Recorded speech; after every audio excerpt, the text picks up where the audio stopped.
মনে করুন আপনি কাউকে একটা কি ইমোজি পাঠালেন, আর সেই মুহূর্তে হাজার মাইল দূরে একটা হ্যাকার আপনার কম্পিউটারের সব ফাইল চুরি করে নিল, শুধু একটা ইমোজি দিয়ে। এটা কি সম্ভব? হ্যাঁ, সম্ভব।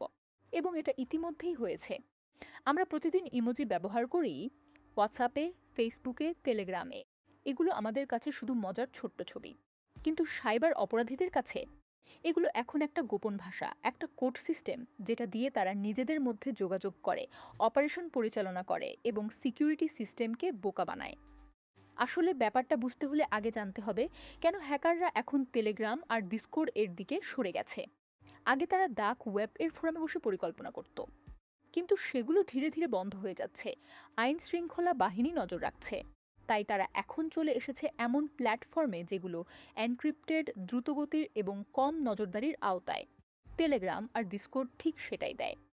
আর এই পরিবেশে ইমোজি হয়ে উঠেছে তাদের নতুন অস্ত্র। কিন্তু এটা শুধু সাধারণ কথাবার্তার মধ্যে ইমোজি ব্যবহার না, বিষয়টা অনেক গভীর। ফ্ল্যাশ পয়েন্ট নামের একটি থ্রেট ইন্টেলিজেন্স কোম্পানি সম্প্রতি রিপোর্ট করেছে যে অপরাধীরা ইমোজি ব্যবহার করছে নির্দিষ্ট সংকেত দিতে। যেমন একটা চাবির ইমোজি মানে চুরি করা পাসওয়ার্ড বা ক্রেডেনশিয়ালস পাওয়া গেছে। টাকার ব্যাগের ইমোজি মানে পেমেন্ট সফল হয়েছে।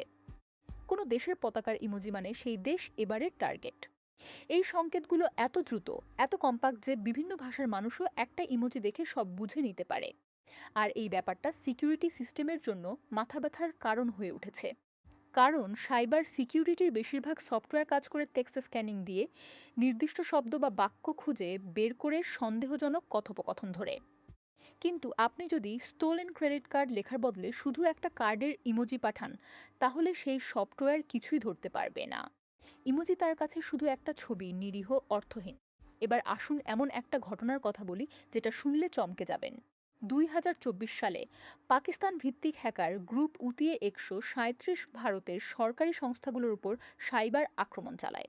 তারা ব্যবহার করে দিসগোমোজি নামের একটি মালওয়্যার।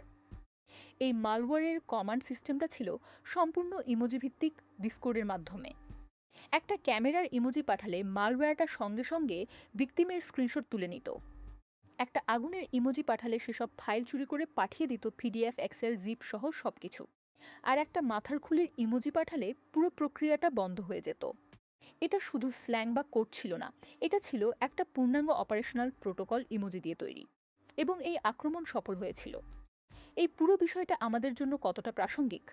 বাংলাদেশে আমরা যারা প্রতিদিন টেলিগ্রাম, ডিসকর্ড, হোয়াটসঅ্যাপ ব্যবহার করি, বিশেষ করে যারা বিভিন্ন স্টাডি গ্রুপ, ফ্রিল্যান্সিং কমিউনিটি বা অনলাইন আড্ডায় থাকি, তাদের বুঝতে হবে যে এই প্ল্যাটফর্মগুলো এখন শুধু নির্দোষ যোগাযোগের জায়গা না।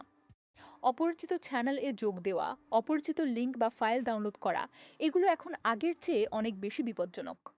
কারণ আপনাকে আক্রমণ করতে হ্যাকারের আর বড় কোনো বার্তা লাগছে না, একটা ইমোজিই যথেষ্ট। তাহলে আমরা কি করতে পারি? বিশেষজ্ঞরা বলছেন সচেতনতাই সবচেয়ে বড় সুরক্ষা। অপরিচিত টেলিগ্রাম বা ডিসকর্ড গ্রুপে যোগ দেবেন না। কেউ কোনো ফাইল পাঠালে সেটা ডাউনলোড করার আগে সোর্স যাচাই করুন। আপনার ডিভাইসের সফটওয়্যার আপডেট রাখুন। এবং সবচেয়ে গুরুত্বপূর্ণ, মনে রাখবেন যে ইন্টারনেটে সব কিছুই যা দেখাচ্ছে তা নাও হতে পারে। একটা নিরীহ ইমোজিও হতে পারে একটা গোপন নির্দেশ। ডিজিটাল দুনিয়ার এই নতুন ভাষাটা বোঝা এখন শুধু হ্যাকারদের কাজ না, এটা আমাদের সবার দায়িত্ব। কারণ সাইবার অপরাধীরা প্রতিদিন আরও চালাক হচ্ছে, আর তারা লুকিয়ে আছে সবচেয়ে সাধারণ জায়গায়, আপনার ইমোজির আড়ালে। আপনি কি জানতেন যে ইমোজি দিয়ে এভাবে সাইবার অ্যাটাক হতে পারে? নিচে কমেন্ট করে জানান আপনি কি এখন থেকে টেলিগ্রাম বা ডিসকর্ড ব্যবহারে একটু বেশি সতর্ক থাকবেন। আর যদি এই ধরনের ট্যাক্স আর সাইবার সিকিউরিটির অজানা দুনিয়া নিয়ে আরও জানতে চান, তাহলে এখনই সাবস্ক্রাইব করুন, কারণ পরের ভিডিওটা আরও চমকের।